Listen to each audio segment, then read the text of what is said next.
folks, welcome to this week's Ag Report. So this week we're going to talk about beginning in agriculture or what that may look like to have an agriculture business, whether that be in the livestock, whether that's chickens or rabbits or cattle, that kind of deal, goats, or maybe it's crops. Maybe, you're talking about wheat or corn, or maybe you're talking about sweet corn or vegetables, that kind of stuff. So we're going to kind of talk in generalities a little bit in there. Hey, if you're thinking about getting into the ag industry, great deal, great idea. I encourage you to pursue that.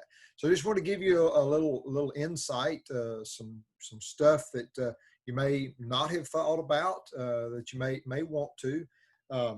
So unlike when you're at a job where you're working for a company or something like that, a lot of times maybe in that aspect you have kind of a line of expertise and a track that you can go down, and you have maybe other employees or staff or something or other that helps you with things that maybe is a little out of your wheelhouse, that kind of stuff. Because to be honest, all of us, we have some traits that are really good, some things that we do really good, and then we all have things that we don't do really good, and we could always use improvement on there.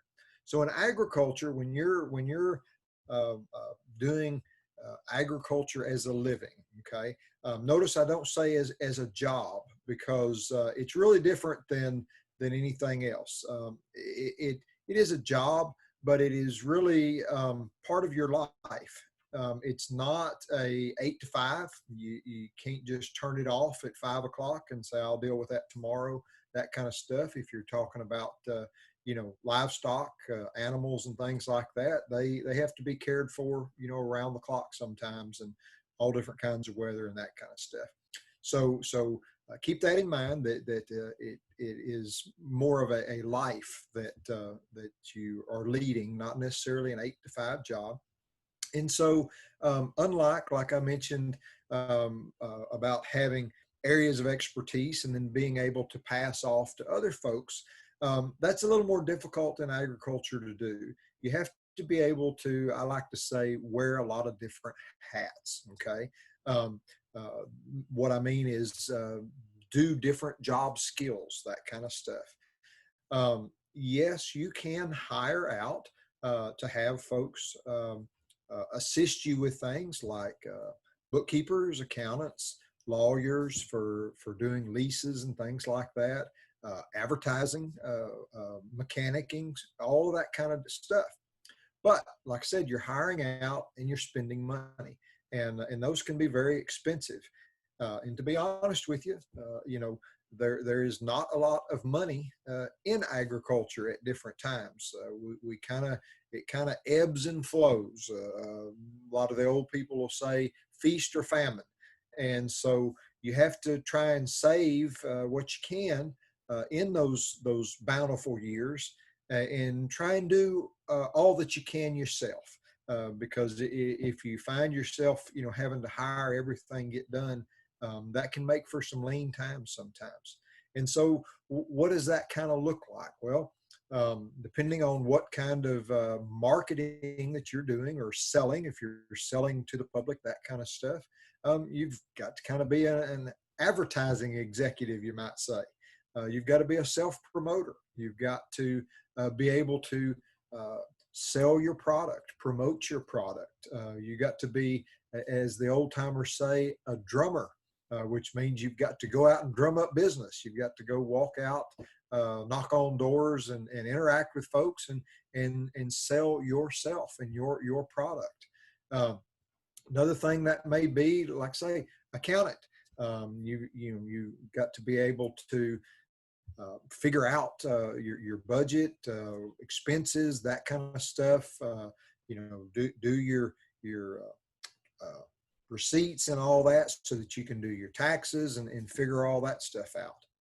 So even if you've decided that you're just going to have livestock, and you think, well, I don't need to know how to work on motors or anything like that, there's a lot of mechanical engineering that goes on, you know, in the livestock industry. You've got squeeze chutes and mechanisms, you've got gates, you've got cattle trailers with bearings and brakes and lights and stuff. And we may not all admit it, but at one point in our life, we've all forgotten to unplug that trailer plug when we pull away from the cattle trailer and ripped it out. And so you have to go figure out what those colors mean and what the little initials mean on the back of the plug and how to rewire that stuff.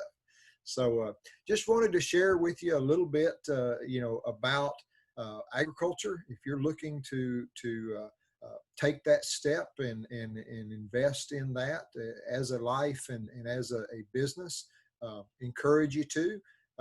Little tidbit there, if you're looking into that, you know, I told you about being the accountant, the banker, that kind of stuff. You have to look for sources for funding and loans. So as you're looking to start your agribusiness, you're going to be needing to do some funding, whether that's through a bank or whatever. I would encourage you to look at the Texas Department of Agriculture Young and Beginning Farmer and Rancher Grants. They have $20,000 matching grants that are issued twice annually.